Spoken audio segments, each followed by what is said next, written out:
कथा है लालची बहू और बुढ़िया की पूजा। आइए कथा श्रवण करें। ये कहानी दोस्तों, ये दो कहानियां हैं, ध्यान से सुनिएगा। दोनों धार्मिक कहानियां हैं। एक बुढ़िया माई जो चतुर्मास में पुष्कर स्नान किया करती थी, उसके एक बेटा और बहू थे। सास ने बहू को फलाहार बनाने को कहा तो बहू ने खाली टिफिन ही रख दिया। बेटा माँ को पहुँचाने के लिए पुष्कर गया। रास्ते में माँ से बोला, माँ फलाहार कर लो। जहाँ पानी मिला वहीं फलाहार करने बैठ गई तो भगवान की कृपा से खाली टिफिन फलों से भर गया। माँ ने फलाहार कर लिया। पुष्कर माँ के रहने के लिए झोपड़ी बनाकर बेटा वापस घर आ गया। रात्रि में श्रावण मास आया और बोला, बुढ़िया माई दरवाजा खोल। तब बुढ़िया माई ने पूछा, आप कौन हैं? मैं श्रावण मास। बुढ़िया ने तुरंत दरवाजा खोल दिया। बुढ़िया माई ने शिव पार्वती की पूजा अर्चना की, बेलपत्र से अभिषेक किया। जाते समय श्रावण मास ने बुढ़िया माई को आशीर्वाद दिया और झोपड़ी की एक दीवार सोने की हो गई। भाद्रपद मास आया, उसने भी दरवाजा खोलने को कहा।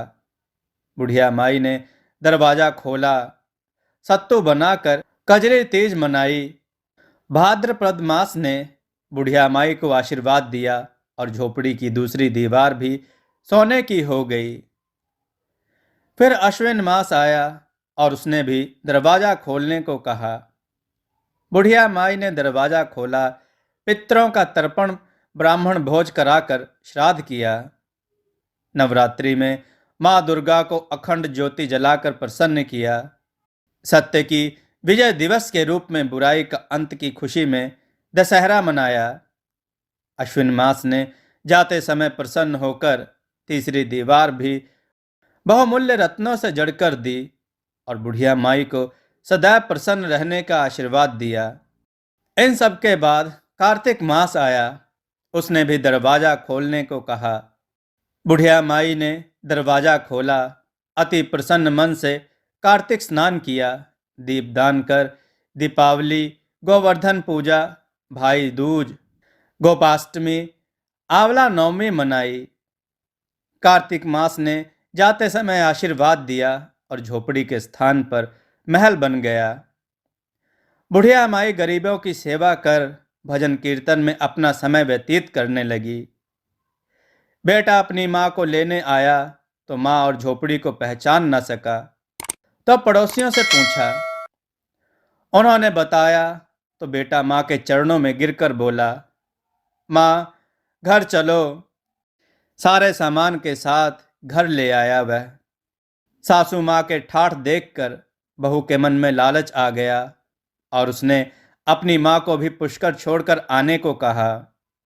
तो उसका पति अपनी सास को भी पुष्कर छोड़ आया, परंतु बहू की माँ की धर्म कर्म में बिल्कुल रुचि नहीं थी। वह 4 समय भोजन करती और दिन भर सोती। चारों मास आए और चले गए। जाते समय झोपड़ी भी गिर गई और बहू की माँ गधी की योनि में चली गई। क्योंकि औरत लक्ष्मी का रूप है और लक्ष्मी की तरह चंचल होना चाहिए। भगवान की पूजा और अतिथि का सम्मान और दान पुण्य करना चाहिए। बहू ने कहा, अब माँ को ले आओ। जब जमाई सास को लेने गया तो कहीं ना मिली। लोगों से पूछने पर लोगों ने बताया कि तेरी सास धर्म कर्म कुछ ना करती थी, खाती थी और सोती थी, जिससे वह गधी योनि में चली गई। जवाई गधी यानी सास को बांधकर घर ले आया। उसकी पत्नी ने पूछा, मेरी माँ कहाँ है? तब पति ने कहा, तेरे लालच की वजह से तेरी माँ गधी योनि में आ गई। बड़े बड़े विद्वानों, ब्राह्मण, ऋषि मुनियों से पूछने पर उन्होंने बताया कि तेरी सास के स्नान किए पानी से स्नान कराने पर उसे मनुष्य योनि मिलेगी। तब बहू ने ऐसा ही किया और उसकी माँ पुनः मनुष्य योनि में आ गई। हे राधा दामोदर भगवान, जैसा बुढ़िया माई को दिया वैसा सबको देना। दोस्तों, दूसरी कथा भी बहुत रोचक है, ध्यान से सुनिए। दो सास बहुएं थीं। कार्तिक मास आया तो सास बोली, मैं कार्तिक स्नान के लिए तीर्थ जाना चाहती हूँ। बहू बोली, मैं भी चलूंगी। सास ने कहा, तू अभी छोटी है, अभी मुझे जाने दे। सास तीर्थ गई तो बहू कुम्हार से 33 कुंडे ले आई। रोज एक कुंडा भर कर रखती। उधर गंगा में सासू जी की नथ गिर गई। बहू कुंडे में नहाती हुई बोली, सासू नहावे उंडे में, मैं नहाऊं कुंडे में। इतने में गंगा जी की धारा कुंडे में आ गई। साथ में सासू जी की नथ भी आ गई। बहू ने नथ पहचान ली और अपने नाक में पहन ली। महीना पूरा हुआ, सासू जी आई। बहू सामने आई उनका आशीर्वाद लेने के लिए। तो सास नथ देख बोली, तो यह कहाँ से ले आई? तो बहू बोली, यह तो मेरे कुंडे में गंगा की धार के साथ आ गई। अब सास बोली, मुझे ब्राह्मण भोज करना है। बहू बोली, सासू जी 2 ब्राह्मण मेरे भी जिमा दो, मैंने भी कार्तिक स्नान किया है।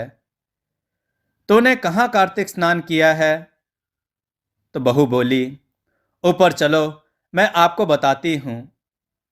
ऊपर गए तो देखा सारे कुंडे सोने के हो गए। बहू बोली, मैं रोज कुंडा भर कर रखती थी और सुबह जल्दी उठकर नहाती और उल्टा करके रख देती। तब सासू जी बोली, बहू तुम बहुत भाग्यवान, जो साक्षात गंगा जी तेरे पास आई। तूने श्रद्धा और विश्वास से कार्तिक स्नान किया तो भगवान ने तुझे फल दिया। दोनों सास बहू ने धूमधाम से ब्राह्मण जिमा कर दक्षिणा देकर विदा किया। दोस्तों, आपको यह कार्तिक स्नान की कथा कैसी लगी? कमेंट में लिखकर जरूर बताइएगा। दोस्तों, आपको यह कथा कैसी लगी? अपने विचार और सुझाव कमेंट में जरूर दें। हमारी कथाओं को लाइक करें, हमारे चैनल को सब्सक्राइब करना न भूलें। हमारी कथाओं को शेयर जरूर करें जिससे लोगों को अच्छा ज्ञान प्राप्त हो। जय श्री राम भक्तों।